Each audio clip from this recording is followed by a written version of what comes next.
Bonjour les Itata, bienvenue dans votre émission Coutez ça. Une citation de Corneille dit « La valeur n'attend point le nombre des années ». Eh bien, elle l'a bien compris.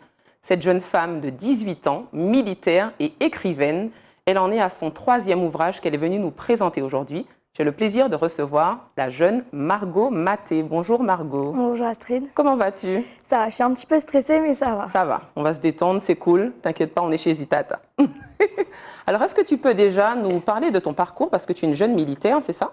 Oui, c'est ça. Donc, qu'est-ce qui fait que tu es arrivée à ce cursus? Qu'est-ce qui t'attire? Ce qui m'a attirée dans le côté militaire, c'est surtout le côté sportif et le cadre. J'ai commencé le taekwondo à l'âge de 5 ans et on sent que c'est un art martial. On a vraiment à peu près les mêmes valeurs que dans le milieu militaire où il y a la rigueur, il faut toujours être carré. Donc même avec l'éducation, j'ai grandi vraiment avec le militaire déjà bien présent chez maman et dans le sport. Qui est-ce qui était militaire à la maison? Maman. Maman. Ça a été maman de A à Z. Et en fait, j'ai vraiment grandi avec ce côté rigoureux, surtout que personnellement, j'ai besoin d'un cadre pour évoluer. Et j'ai découvert l'armée quand j'étais petite. Quand je voyais les gendarmes, même les militaires en uniforme, je me disais, mais waouh, ils sont en uniforme, il n'y a que des hommes. Et je me suis dit, il fallait que j'aille avec ces hommes-là. C'est ça, parce qu'il y a très peu de femmes, voire pas du tout de femmes. Et je me suis dit, bah, moi, j'ai grandi avec des hommes, donc je vais me faire une petite place avec eux.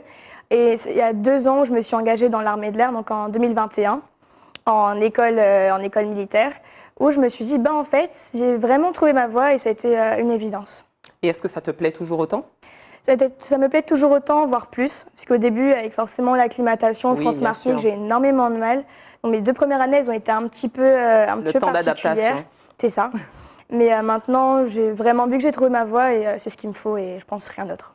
D'accord, donc en septembre, tu vas intégrer une école de sous-officiers de l'armée de l'air, c'est ça? C'est ça. Donc dans le but de faire quelle profession? J'entre en formation de technicien armement. Donc en fait, les techniciens armement, par exemple, dès qu'on voit dans les avions de chasse les sièges éjectables, c'est nous qui allons nous occuper de ces sièges-là. Ou même, juste un exemple plus simple, les missiles qui sont fixés sous les avions, c'est nous qui allons nous en occuper pour faire des réparations, vraiment tout ce qui touche aux armes, aux explosifs, etc. Toi, tu avais envie de bouger, d'explosion, de mouvement. Pourquoi pas le côté plutôt administratif, posé? Pourquoi pas? Alors, il faut savoir que j'ai horreur de rester à un endroit, que ce soit au niveau professionnel ou personnel. J'ai vraiment besoin de beaucoup bouger, d'activités, en sachant qu'après, tout ce qui est en armement, on sera sur base, on a des déploiements possibles. Alors que l'administratif, c'est beaucoup de bureaux, pas beaucoup de sorties. Et ça, c'est pas possible pour Margot. Impossible que je sois enfermée. J'ai vu que tu as énormément d'activités à ton actif, dont l'écriture, puisque tu en es à ton 3e roman. Comment à 18 ans, on peut être à son 3e roman? Alors en fait, ça a commencé quand j'étais toute petite, où j'étais juste jalouse des auteurs. J'allais lire un livre de Victor Hugo et je me disais, c'est pas juste, lui on peut lire ses livres et moi on ne peut pas. Donc, oui, tout simplement. C'est ça. D'accord, pourquoi pas moi? C'est ça, une espèce de compétition. Je me disais, en fait, si eux, moi je peux lire leur livre à cet âge-là, j'ai envie qu'il y en ait d'autres personnes qui lisaient bien, que ce soit pas que aux grands et que moi aussi je puisse avoir ma place. Du coup, j'ai commencé l'écriture toute petite, où c'était des pièces de théâtre qui n'avaient pas de sens, des dragons qui sauvaient des princesses et le prince, il n'y avait pas de prince. Et c'est vers la 3e, 4e, j'ai écrit mes 2 premiers livres qui ne sont pas sortis. Et au début, j'ai toujours la petite appréhension de les publier. Et c'est en seconde où j'ai publié mon premier, Le temps d'un été, où j'ai eu le petit déclic et je me suis dit, faut que je fasse le pas parce que sinon, si c'est pas maintenant, ce sera jamais. C'est ça. Donc après, j'ai publié un 2e pour un concours littéraire de l'armée de l'air. Et ensuite, mon 3e, La maladie d'amour, donc le dernier qui est sorti, qui est, je pense, mon préféré et un bijou qui m'a arraché beaucoup, beaucoup, beaucoup de larmes. Mais après, je me dis, en soi, avoir 3 livres publiés à 18 ans, je trouve, ça peut être exceptionnel, mais ça vient tellement naturellement, j'ai même pas besoin de forcer pour écrire que pour moi, c'est normal, c'est naturel. Et ton inspiration, est-ce qu'il y a un auteur qui t'a inspiré particulièrement ou une auteure? Quand j'ai commencé à écrire des romances, vu qu'avant j'étais beaucoup plus fantastique, mais en grandissant après on n'a plus l'imagination suffisante, j'ai lu un livre en classe de première de Madame de Lafayette, La princesse de Clèves, où vraiment c'était le premier roman d'analyse psychologique, et aussi le premier roman de sentiments amoureux. Et en fait, elle montrait vraiment toute la beauté de l'amour, mais en même temps, elle montrait tout ce qu'il y avait de négatif. Vu qu'en fait, dans son livre, elle montre que l'amour, il mène à la mort, aux maladies, tristesse, déprime et guerre, etc. Et je me suis dit, mais en fait, que ça dans les livres ou dans les films ou n'importe où, dans les séries, dès qu'on parle d'histoire d'amour, même s'il y a forcément problèmes de tromperie ou des trucs comme ça, ça se finit toujours dans le beau, la beauté, la douceur, vécurent heureux ayant des milliers d'enfants, etc. Alors qu'en fait, je trouve que l'amour est beaucoup plus beau quand il est dans les phases sombres, quand c'est triste, quand il y a du malheur, entre guillemets. Et là, on peut vraiment se rendre compte de la vraie beauté. Et je trouve que c'est quelque chose d'important, c'est un peu de décortiquer l'image, de détruire l'image de l'amour beau et positif, et pour montrer que même en étant triste, il peut être aussi beau, voire plus beau et beaucoup plus appréciable. Alors, c'est vrai que tes romans, le thème principal, c'est l'amour, hein, donc un militaire qui est parti ou qui a rencontré une jeune demoiselle, etc. Donc, ton dernier roman, c'est La maladie d'amour. Là, on passe à la maladie carrément. C'est ça. Est-ce que tu peux nous en donner un peu les prémices, sans tout nous dévoiler, bien sûr? Alors, essayer de ne pas dévoiler l'histoire, juste par rapport au titre, en fait, La maladie d'amour, c'est que dans le contexte que je ne préciserai pas, l'héroïne est amenée à faire un voyage. Et pendant son voyage, elle se rend compte qu'elle est malade. Justement, elle a des nausées, mais elle se dit que ça doit être le changement de rythme, etc. Ou en fait, quand elle arrive chez une infirmière, elle se rend compte que la maladie qu'elle pensait avoir, en fait, c'était le virus de l'amour, donc la maladie d'amour, parce qu'elle était enceinte. C'est un beau virus, ça. Hein. On aurait bien aimé l'avoir pendant 2 ans. Non, pas forcément. Oui et non. Okay. En tout cas, pas pour elle, parce que dans le contexte attention, de ne spoil pas. Voilà, c'est par rapport à l'histoire d'amour en elle-même, où il y a forcément des mots d'amour. Donc, d'où le terme aussi de maladie qui emporte aux blessures de l'amour, les blessures du cœur, etc. On ne se sent pas spécialement bien, on se sent un peu malade. Voilà. Et toi, Margot, c'est quoi ta vision de l'amour dans tout ça? Alors, une grosse panique. Niveau amour, en fait, j'ai des relations plutôt catastrophiques. Mais en même temps, ça m'aide parce que si j'ai pas ces relations-là, je pourrais pas écrire mes livres. C'est ce qui t'inspire, en tout cas, tes romances, au point où tu en es à ton 3e. Donc, c'est ça. Finalement. C'est plutôt une bonne chose parce qu'en fait, je pense que je romantise beaucoup trop mes livres. Enfin, mes livres, bon, c'est normal. Mais comme j'ai mon schéma déjà fait de A à Z, de la personne parfaite, le contexte, les lettres d'amour, offrir un bouquet de fleurs, quelque chose de tout bête, c'est quelque chose qu'on ne retrouve pas à notre époque. Et dans la réalité ouais, c'est ça, dans la réalité. Ou peu? Très, très peu. Très, très, très, très peu. Il faut glisser un petit mot bouquet de fleurs pour qu'il y pense. Donc, en fait, je pense que j'ai vraiment une vision trop romantisée des relations amoureuses, peut-être en tant qu'auteur et même en tant que très très grande romantiste.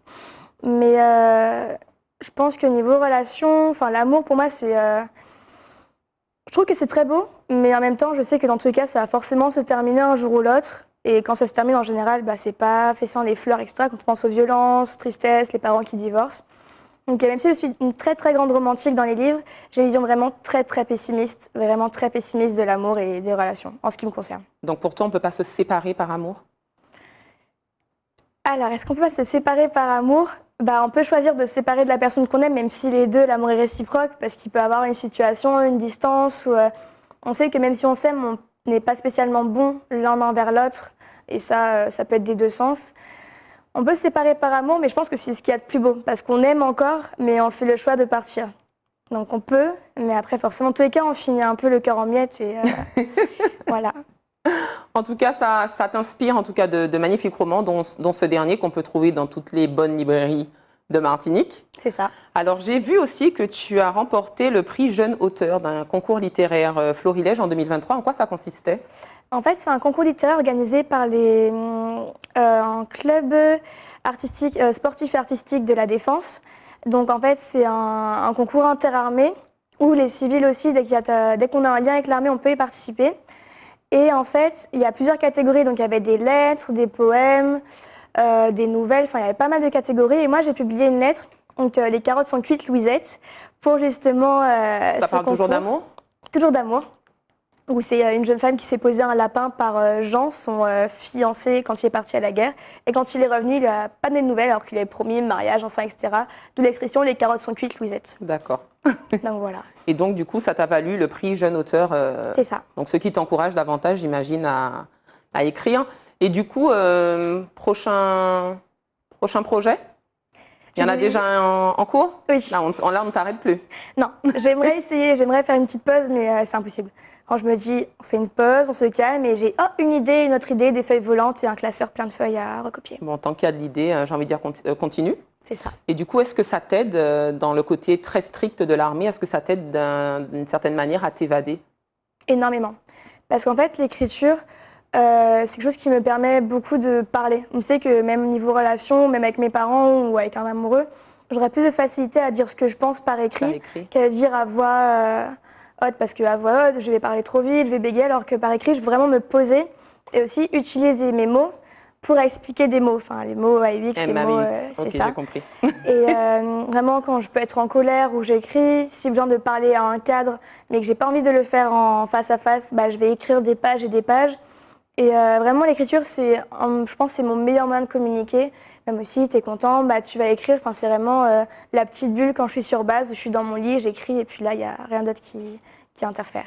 Et du coup, par rapport au fait qu'on soit beaucoup dans le digital, est-ce que ça te pose un problème, justement, ce côté WhatsApp où tout est abrégé, ce côté vidéo qui est très développé sur les réseaux sociaux? Est-ce que du coup, tu arrives à conjuguer ton côté littéraire avec ce côté éphémère ou rapide ou fictif des réseaux sociaux? Alors, j'ai beaucoup de mal. Par exemple, au niveau des livres, il y aura beaucoup de livres en digital, sauf que je déteste lire sur une liseuse, parce que si je n'ai pas le papier entre les mains, je n'y arrive pas. Donc ton livre est disponible en digital aussi? Aussi, okay. Oui. Après, quand c'est pour écrire, c'est que je vais écrire toutes mes pages manuscrits, et après je vais les recopier sur ordi, parce que sinon, je n'arrive pas à écrire d'une traite sur ordinateur. D'accord. Et je pense que le pire, c'est les fautes d'orthographe. Où vraiment, moi, quand je pars pas, je vois des messages, et même s'ils sont abrégés, voir des fautes, des trucs, je me dis, moi, je fais des fautes, même dans mes livres, il y a quelques coquilles. Mais quand je vois les messages, je me dis, mais à quel moment on en est arrivé là? Parce que peut-être un rat de bibliothèque maintenant, peut-être que je suis trop vieille, entre guillemets, mais... Non, 18 ans, ça va. Oui. C'est juste que tu es stricte, et puis du coup, tu es aussi exigeante, ce qui est normal. C'est l'excellence nécessite ça aussi, donc pourquoi pas? Ouais, donc j'ai beaucoup de mal. Donc au-delà de cela... Margot, c'est aussi quelqu'un qui fait du chant, du violon, du taekwondo, du surf. À quel moment on t'arrête? Jamais. Donc tu as été la meilleure combattante junior féminine de taekwondo. C'est ça. Tu continues toujours à pratiquer?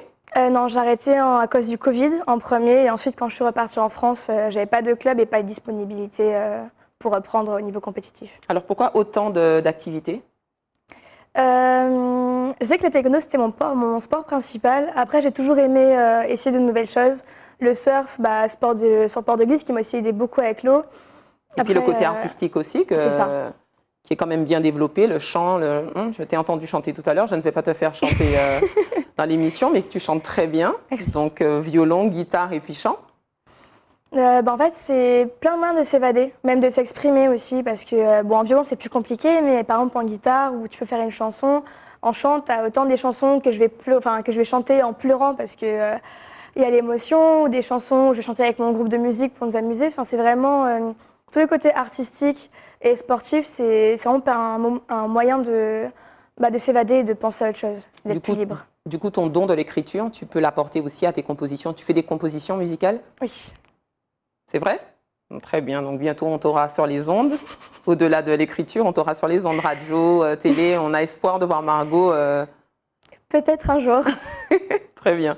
En tout cas, merci Margot. Tu es un exemple très inspirant pour la jeune génération. Donc, je te souhaite de continuer.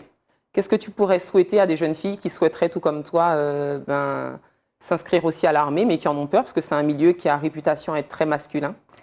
Vraiment, pour les filles, je dirais qu'il faut oser. Parce que forcément, parfois, on reste toujours dans l'idée du « il n'y a que des hommes, du coup, je vais devoir faire les métiers militaires de femmes, administration, etc. » Alors que justement, non, il faut montrer que pas parce qu'on est une fille qu'on va être privilégié, vu qu'avec l'égalité maintenant, souvent les hommes, ils vont te dire pas tous, mais si tu as fait le même travail qu'eux et tu es récompensé au même niveau qu'eux, c'est parce que tu es une femme. Donc en général, en tant que femme, il faut qu'on fasse 3 fois plus d'efforts et qu'on fasse 3 fois plus de travail qu'eux pour qu'on reconnaisse notre valeur et pas juste parce qu'on a des pinces d'or, parce qu'on est des femmes. Vraiment, c'est oser. Surtout qu'après, forcément, avec l'armée, on va gagner en assurance et savoir s'imposer.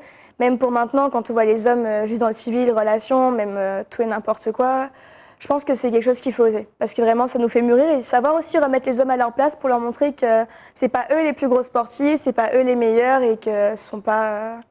qu'on a aussi notre place. Que les femmes aussi ont leur place. C'est ça. Voilà. Et que parfois, on peut être même plus légitime qu'eux dans certains domaines. Très bien. Merci beaucoup, Margot. Donc, j'encourage tout le monde à aller acheter ton livre, La maladie d'amour, qu'on peut trouver dans toutes les bonnes librairies.